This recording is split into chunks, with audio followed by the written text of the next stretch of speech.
مولانا اشرف علي تھانوی رحمه الله یو ډیر لوی مصنف تیر شوی دی، ډیر زیات کتابونه لیکلي دي.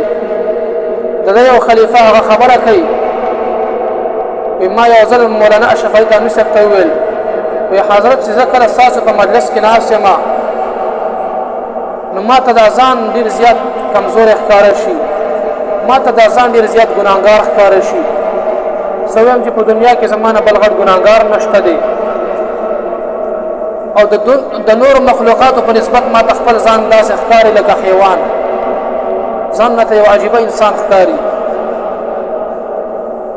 نو مولانا اشرف علي تھانوی رحمه الله وایي چې زما هم دا عادت دی، په ما هم دا کیفیت راځي. زه چې کله خلکو ته وعظ نصیحت او تقریر کوم نو زه وایم چې دا ټولې خرابیانې په ما کې دي او دا ټول خلک صحیح دي،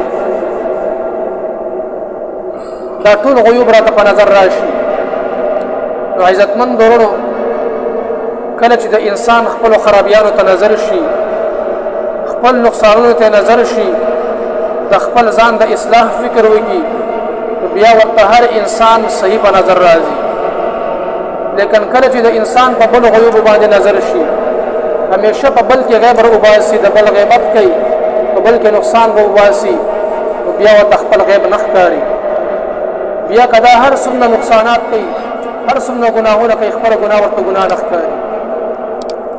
دې وجه نه یو شاعر بهادر شاه مظفر اوس وفات شوی دی، هغه یو شعر لیکلی دی، وی تے جو اپنی برائی سے بے خبر رہے اور کی ڈھونڈتے غیب بہنر، پڑی اپنی برائیوں پر جو نظر تو نگاہ میں کوئی برا نہ رہا.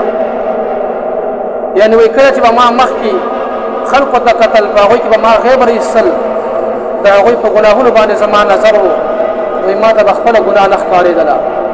لیکن کله چې ما په خپل غیب باندې نظر کلی دی نو ما ته ټول خلک صحیح ښکاري. نو عزتمند ورونو، هر انسان د خپل ګناه د خپل غیب نه ښه واقف دی چې ما کې دا غیب دی، ما کې دا نقصانات دي، او هغه د خپل ځان اصلاح په خپله کولی شي.